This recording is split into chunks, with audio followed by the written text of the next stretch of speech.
ciel toutes les âmes, surtout celles qui ont le plus besoin de votre sainte miséricorde. Ô Marie conçue sans péché, ô Marie conçue sans péché, ô Marie conçue sans péché, que par la miséricorde de Dieu, les âmes des fidèles trépassés reposent en paix. Au nom du Père et du Fils et du Saint-Esprit. Amen. Chers frères et sœurs bien-aimés dans le Seigneur, nous voulons de tout notre cœur rendre grâce à notre Dieu, déjà pour cette occasion qu'il nous donne de nous retrouver autour de ces sublimes écrits du livre du ciel, et dans ce temps particulier où le Seigneur a fait don à son Église d'un nouveau successeur de Saint Pierre. Nous le bénissons de tout notre cœur, parce que le Seigneur l'a dit et l'a annoncé solennellement à Pierre: tu es Pierre, et sur cette pierre, je bâtirai mon Église. Les pouvoirs de la mort ne l'emporteront point contre elle. Et c'est notre affirmation phare. Quelle que soit la tournure des événements, nous avons une claire conscience de la promesse du Seigneur qui a été faite au premier apôtre, que l'Église ne disparaîtra jamais. Et même si elle tangue sur les eaux boueuses des passions humaines, elle a une certitude, elle arrivera à bon port.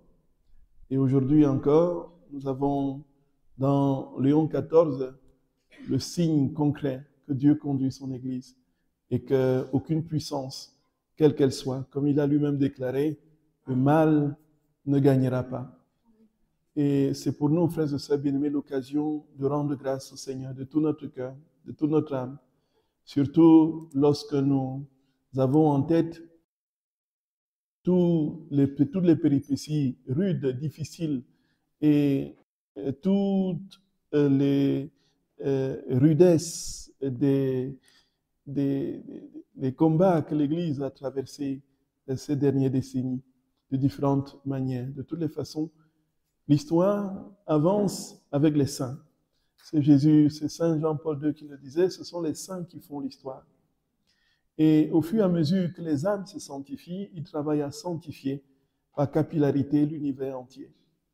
Et c'est pourquoi la vie dans la divine volonté a cette particularité qu'elle nous introduit dans la plénitude de la vie de Dieu qui, elle, s'étend de manière parfaite sur tous les temps. Et c'est pourquoi plus nous multiplions nos actes dans la divine volonté, plus nous travaillons non seulement à nous sanctifier, mais à sanctifier tout l'univers, y compris l'Église. Et au fur et à mesure que ce don sera connu et accueilli dans l'Église, il y aura de plus en plus, frères et sœurs bien-aimés, d'âmes portées, enamourées de notre Seigneur, brûlées et consumées par son amour, qui vont devenir des phares, des espèces de torches dans la nuit, et qui vont ainsi éclairer cet univers, cette humanité de la vie même, de la lumière même de Dieu. Jésus dit, je suis la lumière du monde. Et nous sommes lumière. Il dit aussi à chacun de nous, vous êtes le sel de la terre, vous êtes la lumière du monde. Alors s'il dit, je suis la lumière du monde, et qu'il dit à chacun de nous, vous êtes la lumière du monde, de quelle lumière s'agit-il pour nous? Il ne s'agit pas de notre lumière à nous, il s'agit bien sûr de sa lumière à lui. Il est lumière dans sa substance et sa nature, et nous sommes lumière par participation à cette substance. Et c'est pourquoi, frères et sœurs bien-aimés, il y a plus que jamais une urgence de nous rendre disponibles à cette lumière de Dieu, de le laisser complètement, entièrement nous infuser, de nous transfigurer pour que nous devenions véritablement des porteurs de lumière au cœur de ce monde qui en a tant besoin. Et c'est pourquoi, malgré nos pauvretés et nos chutes, frères et sœurs d'amour, ne nous décourageons pas, je nous en supplie humblement. Ayons le regard fixé sur notre Seigneur qui a déjà remporté la victoire pour nous. Avançons confiants que Dieu conduit toutes choses pour un bien supérieur dont nous n'avons pas la maîtrise aujourd'hui, qu'un jour nous verrons, que nous soyons vivants ou morts. C'est une certitude. Le Seigneur viendra établir son règne dans les cœurs. et avançons, avançons confiants. Et nous sommes là, non pas parce que nous sommes heureux de part en part, non pas parce que nous n'avons pas de soucis, non pas parce que nous n'avons pas de difficultés. Beaucoup, chacun d'entre nous, pour différentes manières, peut dire, je porte avec moi la croix de notre Seigneur. J'ai une part à donner, à poser quelque part sur le trône de la croix, sur lequel notre Seigneur a été cloué. Nous avons nos épreuves. Chacune de nous a ses soucis. Nous avons nos difficultés. En plus de nos souffrances et de nos pauvretés, nous avons nos limites, notre péché. Frères et sœurs d'amour, en dépit de tout cela, parfois nous sommes devant la béance de cette profondeur, de cette immense mer de la misère humaine. Elle est là devant nous, tellement cette mer qui se raidit, qui non seulement s'étend, mais s'épaissit. Et elle devient toujours plus infranchissable. Mais croyons que quel que soit ce que nous avons devant nous comme obstacle, que ce soit de l'ordre de la souffrance ou du péché, Jésus est déjà victorieux. Et que son règne viendra. Et que son règne viendra. C'est une certitude absolue. Et avançons, avançons. Si nous tombons, relevons-nous. Posons un pas après l'autre avec Jésus et en Jésus. Et un jour, nous serons lui, tout simplement. Frères et sœurs bien-aimés, c'est ce qui me vient à cœur au début de cette matinée, vraiment, de nous exhorter à ne pas perdre courage. À ne pas perdre courage. Nos épreuves sont là, mais avançons. Tout comme le Seigneur donne un signe concret pour dire qu'il conduit son Église. Si vous étiez devant la télé, vous auriez vu, vous avez certainement vu ce soleil-là qui se reflétait sur la basilique Saint-Pierre au moment où on attendait que le pape sorte se présenter à la Loudia. Et c'était un soleil qui, de manière absolument impressionnante, distillait des rayons d'une splendeur avec des couleurs multiples qui se... À un moment donné, j'ai même cru qu'on assisterait à une danse du soleil. Vous l'avez vécu? Oui. Et j'ai dit, j'étais avec mon père spirituel en ce moment, devant l'ordinateur. Là, il avait fait un petit tour, me rendre visite. Je lui ai dit, Père, ça augure quelque chose de bon. C'est un bon signe, ça. Ça, c'est un bon signe. Il a dit, oui, c'est un bon signe. Parce que rappelez-vous, frères et sœurs bien-aimés, rappelez-vous, il y a toujours eu des signes assez étranges sur cette basilique. Lorsque le pape Benoît XVI a démissionné le 13 mars 2013, vous vous souvenez, le tonnerre, la foudre qui a frappé le dôme voyez, c'était assez impressionnant. C'était assez impressionnant. Et là, on voit un pape qui sort et qui termine son discours en priant un Ave Maria. Voyez. Et puis, qui parle d'emblée de paix, le Christ ressuscité. Et qui, dans son homélie, met la barre verticale. La barre verticale. Et puis, il parle même du martyr en citant Saint Ignace d'Antioche, qui accepte, qui refuse, qui demande à ceux des chrétiens qui veulent l'empêcher d'aller mourir dans les antres du Colisée, il demande de ne pas l'empêcher d'aller mourir. Et puis, il dit, il faut que je meure pour que le Christ ressuscite. Il dit, ça s'applique à nous. Il faudrait que nous parvenions à mourir pour que le Christ ressuscite. Et quand on voit sa devise épiscopale, tous unis en celui qui est un, on comprend, frères et sœurs bien-aimés, que nous allons vivre dans les temps qui viennent, si le Seigneur lui prête vie, un pontificat paisible avec un axe central, le Christ, sauveur du monde, le seul qui apporte la paix à tous. Vraiment, prions pour que nous ne nous trompions pas sur nos prévisions. De toute manière, les signes sont très concrets, palpants et marquants. Et avançons, confiants dans l'avenir de l'Église et de l'humanité. Parce que Dieu, frères et sœurs bien-aimés, il fait toutes choses nouvelles. Et quel que soit le temps que ça prendra, et même la purification sera toujours en vue du royaume. Puisque ce qui importe pour le Seigneur, c'est notre âme. Que notre âme soit belle. Et peu importe ce que notre corps devient, L'essentiel, c'est que nous soyons établis en lui éternellement. Courage, frères et sœurs d'amour, courage, courage, Jésus est là, courage, courage, courage, vraiment courage, courage, courage. Nous continuons notre méditation des heures de la Passion avec les lunettes de l'Écriture et du livre du ciel. Nous sommes à la 7e heure, l'heure qui va de 23h à minuit. Nous avons parlé la dernière fois de cette agonie de notre Seigneur au jardin de Gethsémani et la place qu'il occupait qu'occupait sa maman dans cette agonie. Et il nous a dit dans un texte du livre du ciel que nous avons lu que n'eût été sa maman, il n'aurait pas tenu dans son agonie.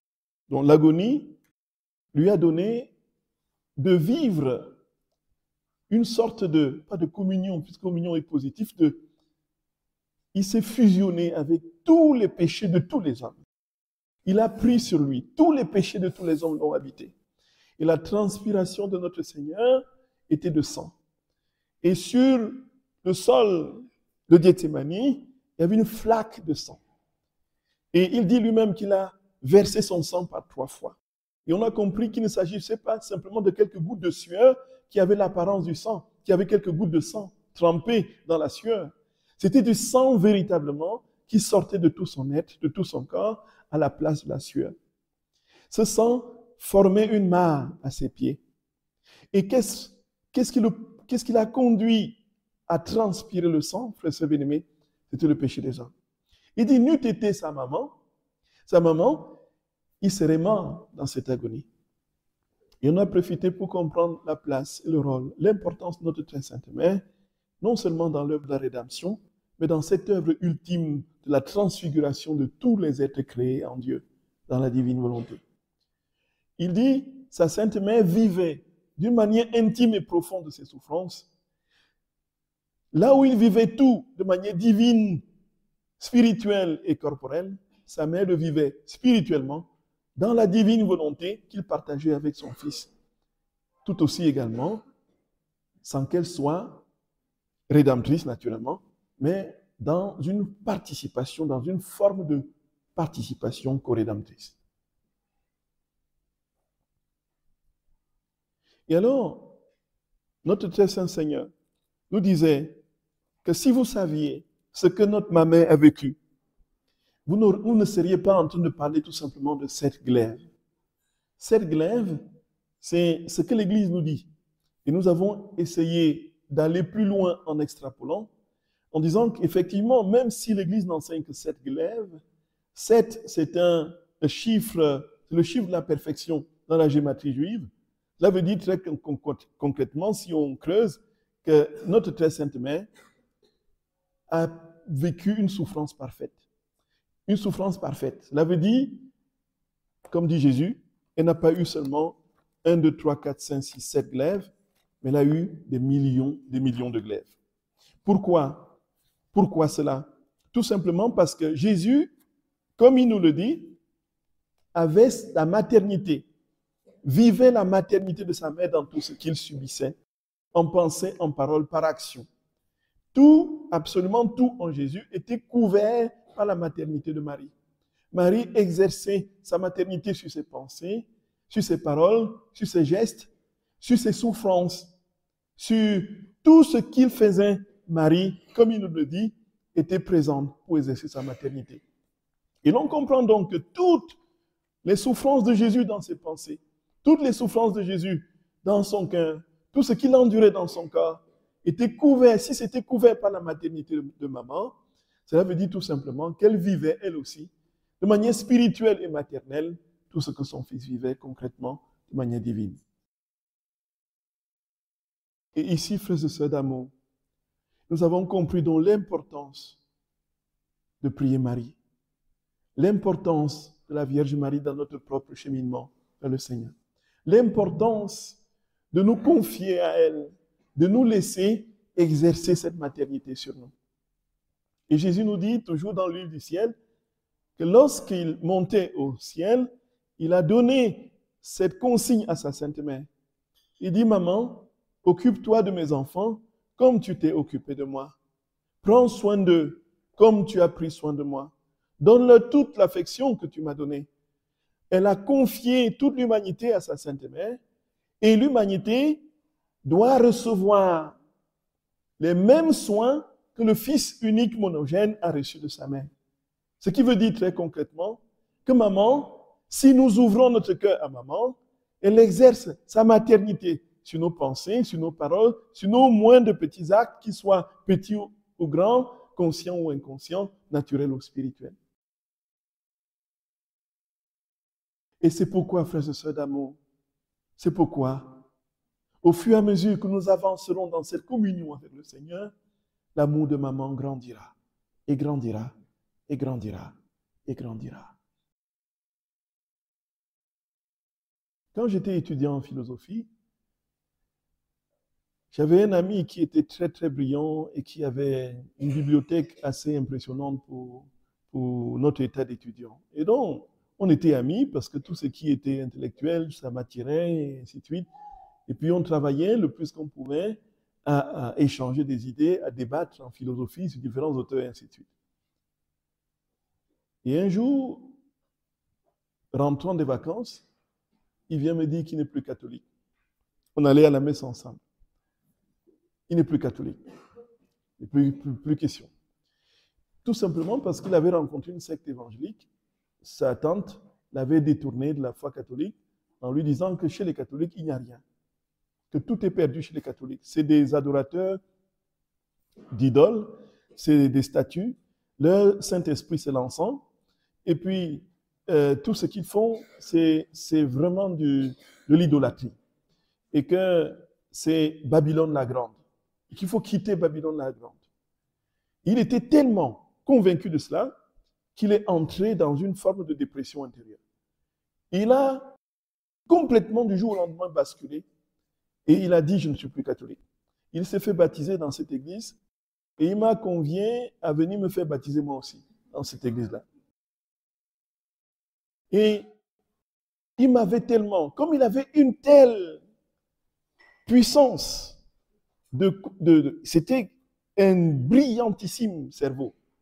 Et quand il parlait, j'avais l'impression que voilà, la vérité se déroulait à chaque syllabe, quoi. Alors il m'a mis dans un tourment, vous ne pouvez pas imaginer. C'est un point critique de ma vie, c'est un tournement. Un tourment qui a suscité un tournant.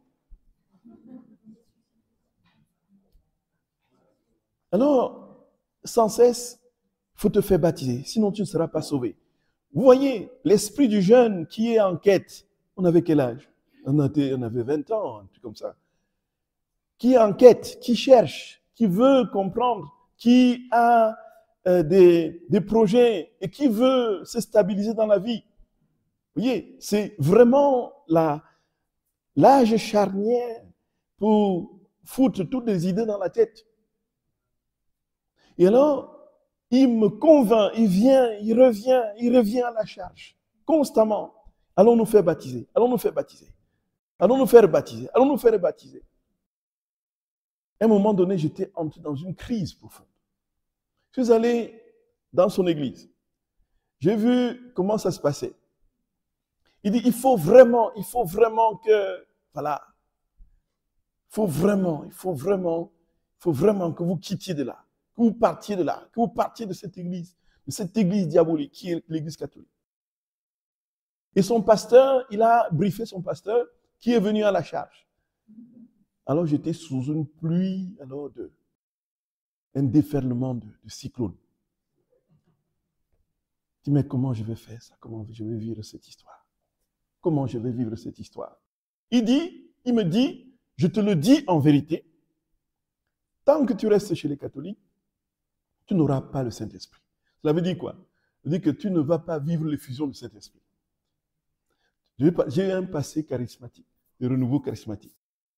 Tu ne vas pas donc parler en langue, tu ne vas pas, ainsi de suite. Frères et sœurs d'amour, moi j'ai dit, écoutez, je vais essayer de réfléchir et de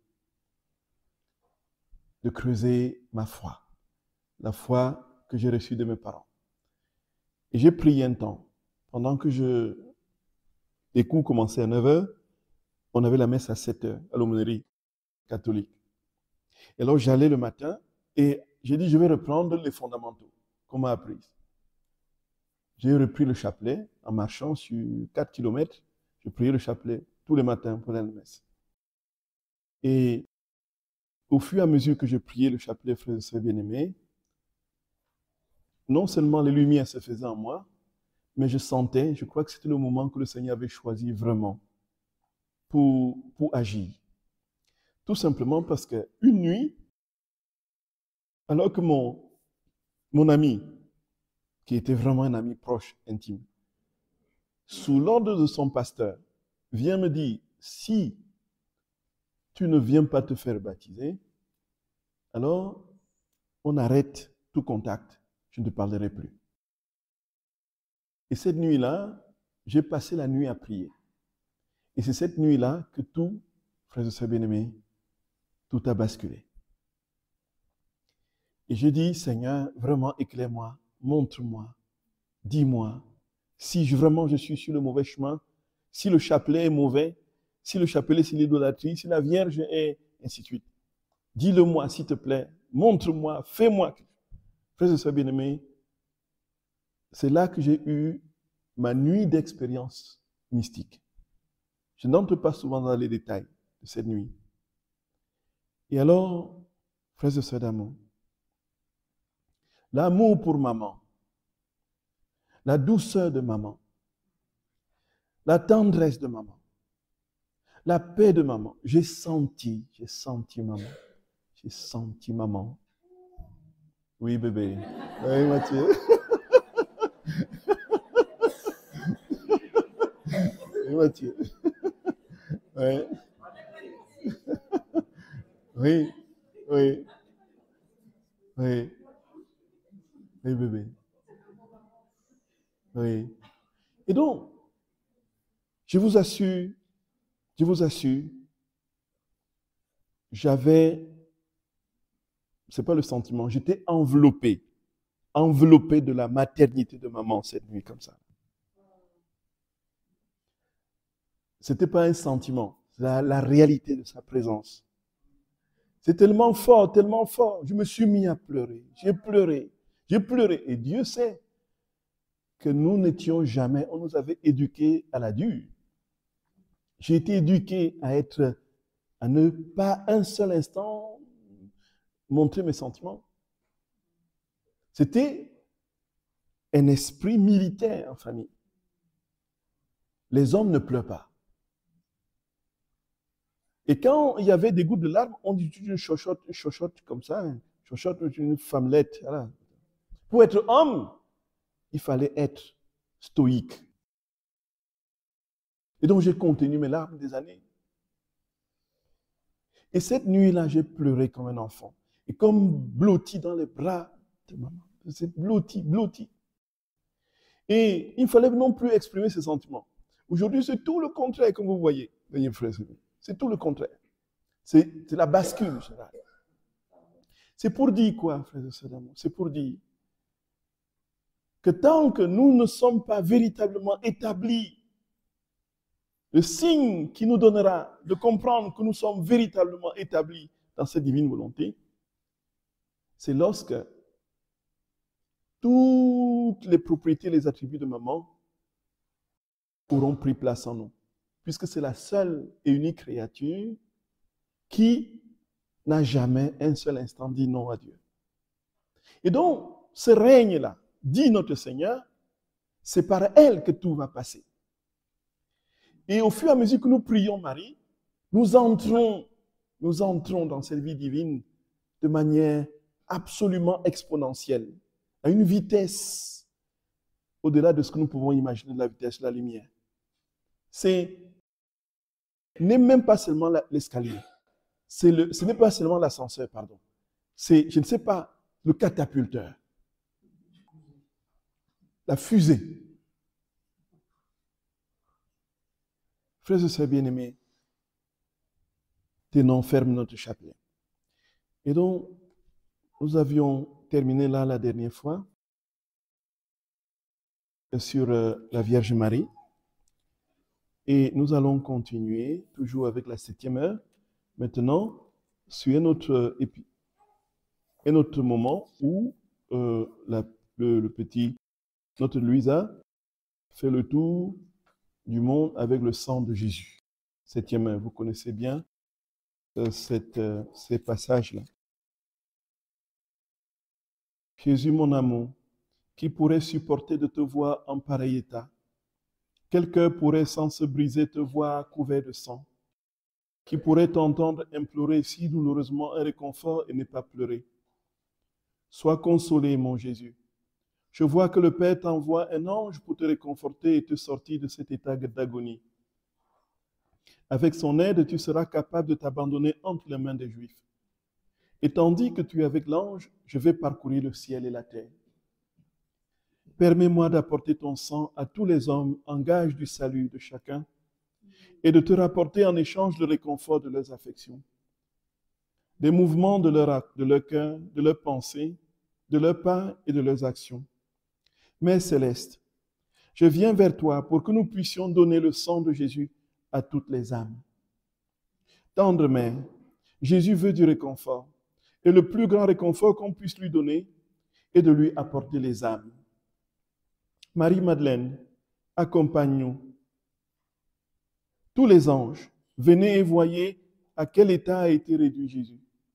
Il veut le réconfort de tous et il est si épuisé qu'il ne rejettera personne. Mon Jésus, tandis que tu bois à cet amer calice que le Père t'a envoyé, je t'entends soupirer, gémir et délirer. D'une voix étouffée, tu dis, « Âme, venez, soulagez-moi, prenez place en mon humanité. Je vous veux, je vous désire. Ne restez pas sourde à ma voix. Ne rendez pas vain l'ardeur de mes désirs, mon sang, mon amour et mes peines. Venez, venez, venez. »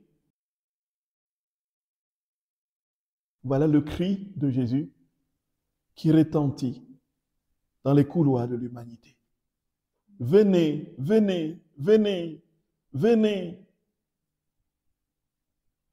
Le mendiant d'amour, le mendiant d'amour. Et le Seigneur nous a fait comprendre que la plus grande souffrance qu'il a endurée, naturellement, c'est toujours en lien avec les âmes, qu'il a enduré sur la croix. Ce n'était pas les coups qu'il a reçus, mais c'était sa soif. Il disait que tout en lui criait « J'ai soif, j'ai soif ». Les plaies, les blessures, les égratignures, lui qui était plaie vivant, toutes les petites pores de peau, de plaies criaient, étaient comme des bouches qui criaient « J'ai soif, j'ai soif. J'ai soif de vous, mes enfants. J'ai soif de vous. Je vous veux. Venez, venez, venez. Ne rendez pas vain mon sang. J'ai soif. Je vous aime. » Et c'est alors, frères et sœurs bien-aimés, qu'après, Louisa va faire le tour du monde avec le sang de Jésus en différentes catégories de personnes. Et nous allons nous poser la question, pourquoi le sang? Pourquoi le sang? Déjà, quand on va dans l'Écriture, dans l'Ancien Testament, le sang avait une importance capitale. Le sang a différentes acceptions. D'abord, le sang, c'est la vie. C'est la vie. Et c'est pourquoi les animaux doivent être saignés et on ne doit pas manger du sang. Et c'est un sacrilège pour le juif de consommer le sang.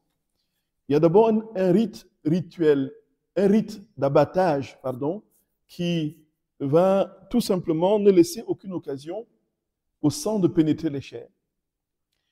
Et c'est ici, frères et sœurs d'amour, que nous allons comprendre progressivement pourquoi le sang de Jésus sera la récapitulation de tout ce que les prophètes ont annoncé et de toute l'œuvre que Dieu a sur l'humanité. La plénitude de la vie dans la divine volonté nous dit Jésus dans le livre du ciel, a commencé par l'effusion de son sang sur la croix. Et donc, ce sang qui travaille à purifier l'univers et l'humanité va la préparer à accueillir le grand don de sa divine volonté. Ici, il y a une première acception, le sang, c'est la vie. Dans le livre du Lévitique, au chapitre 17, du verset 11, on dit « Car la vie de la chair est le sang. Et je vous l'ai donné pour faire sur l'autel l'expiation pour vos âmes. Car c'est le sang qui fait l'expiation pour vous. La vie de la chair, c'est le sang. » Donc en fait, le sang, c'est la vie, et la vie appartient à Dieu. Quand on va dans cette acception, très clairement, il est clair que si on vous prend le sang, on prend votre vie. Quand Jésus répand son sang, qu'est-ce que nous comprenons? Il répand sa vie.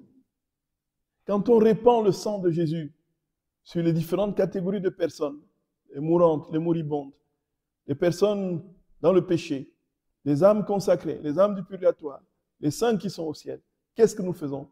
Ce n'est pas du sang humain que nous répandons, c'est la vie de Dieu, la vie de Jésus que nous répandons. Dans cette première acception, les choses sont claires. On l'a aussi dans Deutéronome au chapitre 12, du verset 23. Il dit seulement, garde-toi de manger le sang, car le sang, c'est la vie. Et tu ne mangeras pas la vie avec la chair. Oui, bébé. Oui. Le sang, c'est la vie, et tu ne mangeras pas la vie avec la chair. Donc, quand on parle de mangeurs de sang, dans les histoires de monstres, c'est lui qui vous prend votre vie. Les sangsues, c'est ceux qui vous prennent votre vie. Voyez, frères et sœurs d'amour. Et donc, le sang, si c'est la vie, elle est donc considérée comme sacrée. Et elle est donc utilisée pour signifier, très ordinairement, la dignité de l'âme. Donc, tu ne verseras pas de sang. En fait, tu ne tueras pas. Parce que si tu verses le sang, tu ôtes la vie. Et donc, ça c'est la première acception. Donc, le sang a cette valeur première. Et donc, quel est le rôle de ce sang? Le sang, d'abord, a une valeur d'expiation et de rédemption. Pourquoi, frères et sœurs bien-aimés? Parce que dans les rituels de sacrifice dans l'Ancien Testament, le sang a été utilisé le sang des animaux qu'on sacrifiait était utilisé pour purifier les péchés du peuple. On a une référence dans le livre du Lévitique au chapitre 4, dans tout le chapitre 4, du verset 1 à 35. Donc très clairement, dans ce livre-là, dans ce chapitre, pardon, le sang, une fois dans le rite du sacrifice, c'était quoi? C'est qu'il y avait différentes catégories de péchés. Et à chaque catégorie de péché correspondait un type de sacrifice, un type de... Bon. Il y avait plusieurs sortes de sacrifices d'ailleurs, de toutes les façons. Il y avait l'Holocauste, il y avait le sacrifice de paix, il y avait le sacrifice pour les péchés, il y avait le sacrifice d'action de grâce. Voyez. Donc, et dans chaque type de sacrifice, il y avait un motif particulier que l'on demandait à Dieu. Le sacrifice de l'Holocauste, naturellement, c'était pour, quand on voulait faire un vœu et qu'on voulait s'offrir à Dieu, se consacrer à Dieu, on faisait le sacrifice de l'Holocauste. Et la consigne qu'on a dans le livre de Lévitique, avec ce sacrifice de l'Holocauste, on ne doit manger aucune viande de ce sacrifice. Alors que le sacrifice de paix, il y a une partie qui est réservée aux prêtres et une autre partie qui est brûlée. Et cette partie qui est réservée aux prêtres, il peut en manger. Il peut le partager avec celui qui l'offre. Le sacrifice pour les péchés, en règle générale, on venait avec généralement les animaux, c'était les chèvres, les agneaux ou les bœufs. Et selon la gravité du péché, l'animal était plus ou moins gros. Voyez. Voyez. Et donc, pour le prêtre recevait l'animal, il se préparait d'abord, il y avait une préparation qui se faisait, il se lavait les mains et les pieds, il revêtait ses habits sacerdotaux, et puis soit lui, soit celui qui demandait le sacrifice imposait les mains sur l'animal. L'animal était abattu, et donc le sang était extrait,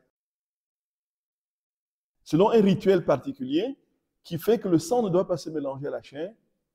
Et alors, il y avait une partie qui soit selon le type de sacrifice qui était confessé par le prêtre. Et puis, ensuite, il y avait donc le sang qui était récolté de ce sacrifice, qui était versé sur le sommet de l'autel et en dessous de l'autel. Purification et en fait, pourquoi on abat l'animal? Tout simplement parce qu'on veut recueillir le sang. On prend sa vie. Et quand on impose les mains pour confesser ses péchés, on transfère symboliquement tous les péchés sur l'animal que l'on tue. Oui, tout à fait. Non, tout à fait. Donc, parce que nous ne pouvons pas nous tuer nous-mêmes, on tue l'animal, voyez un peu. En fait, c'est moi qui mérite la mort après le péché. Mais comme pour expier mes péchés, il faut que quelqu'un meure, il faut que quelque chose meure, voyez. Et donc, il y avait le transfert sur l'animal. Et c'est pourquoi, avec notre Seigneur, tous les transferts de péchés se feront sur lui. Il va mourir pour tous les hommes sur la croix, pour expier tous les péchés de tous les hommes. Voyez.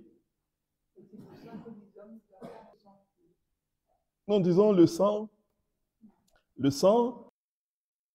ici, on dit c'est la vie. Et ne pas manger du sang, c'est plutôt le sang qu'il ne faut pas manger. Les Juifs ne mangent pas du boudin, ils ne mangent pas, voyez, tout ce qui est. Il y a le rite cachet qui va travailler à séparer vraiment de manière rigoureuse, parce que c'est un péché grave, condamnable par la loi juive, par le Lévitique. Si on mange la chair et le sang, si on mange le sang humain, c'est le sang, pardon, des animaux, c'est qu'on mange en fait en quelque chose de la vie. Donc en fait, on mange ce qui reste de la vie. On sépare la vie de l'animal, si vous voulez. Et voici que, oui, une fois donc que les choses sont faites, il y a cette partie de l'animal qui est détachée de son sang, qui est brûlée sur l'autel. Et ainsi le sacrifice est terminé. L'aspersion du sang sur l'autel et les restes des animaux qui sont brûlés. On veut donc extraire le sang pour purifier. Donc ici, frères et sœurs bien-aimés, le sang purifie. Le sang, c'est la vie, le sang purifie. Et toujours dans le même chapitre du Lévitique, au chapitre 4, du verset 1 à 35, voyez, si le prêtre commet un péché, le grand prêtre commet un péché, ce péché est très grave parce que c'est un prêtre qui l'a commis. Voyez? Donc, vous imaginez, si un pape commet un péché, il atteint 1,5 milliard de chrétiens. C'est terrible, hein? Donc, en fait, le jugement ne sera pas le même que si vous êtes dans votre coin, dans votre bureau et que vous commettez un péché. Voyez un peu. L'impact et le retentissement n'est pas le même. On est d'accord? On est d'accord, non, frère? Est-ce que vous êtes d'accord? Oui, mais l'impact n'est pas le même. C'est pourquoi il y a des péchés mortels, il y a des péchés véniels. Il y a des péchés. Si un grand prêtre commet le péché, il impacte plus grandement tous les fidèles qui viennent et tous les. Et donc, pour cela, comme l'animal doit. Lui, pour son péché, on doit égorger un taureau. Voyez. Donc, frère et sœurs bien-aimés, tout ça, c'est des préliminaires pour entrer dans cette partie où Louisa va circuler avec le sang de Jésus. Que nous comprenions C'est la signification du sang dans l'écriture et dans l'acception chrétienne. Donc, si c'est un grand prêtre, ça doit être un taureau, un jeune taureau. Si c'est le sacrifice pour le péché de l'assemblée, ça doit être aussi un taureau puisque c'est énorme. Voyez un peu. Si c'est le sacrifice pour le péché d'un chef, d'un dirigeant qui commet quelque chose de malencontreux, puisque c'est limité, donc c'est un bouc. Voyez. Mais tout était codifié dans le Lévitique, dans la loi d'Israël. Et si c'est un péché d'un simple Israélite, c'est une chèvre. Donc c'est toujours par ordre de, voyez. Et alors, le rite est toujours le même. Vous venez avec l'animal, le prêtre s'habille, fait des ablutions, s'habille, vous fait imposer les mains sur le main, et puis on extrait le sang, on purifie l'autel, on verse le reste de sang en dessous de l'autel, et puis on brûle le reste des chairs. Non, le temple n'existe plus, il n'y a plus de sacrifice aujourd'hui. Depuis la destruction du temple en 70 par Titus, il n'y a plus le temple. Aujourd'hui, les Juifs se réunissent dans des synagogues à travers le monde. Et ils sont en train, pour les ultra-conservateurs orthodoxes, ils sont en train de penser, ils ont déjà quasiment tout préparé pour le troisième temple. Voyez un peu, la reconstruction du temple. Ils espèrent pouvoir reconstruire un jour le temple là où, à son emplacement, là où est aujourd'hui le dôme du rocher. Voyez. Et comment ils expient la chose? L'expiation du péché, en fait, c'est les confessions, c'est les demandes de pardon, voyez, les demandes de pardon. Il n'y a plus le sacrifice. Ils attendent que le Messie vienne pour achever toutes choses. Donc, voici donc comment les choses s'est passées dans l'Ancien Testament. Frères et sœurs bien-aimés, allons progressivement donc. Le sang, c'est la vie. Le sang expie. Et le sang est aussi une alliance de communion. C'est le signe de l'alliance. C'est le signe de l'alliance.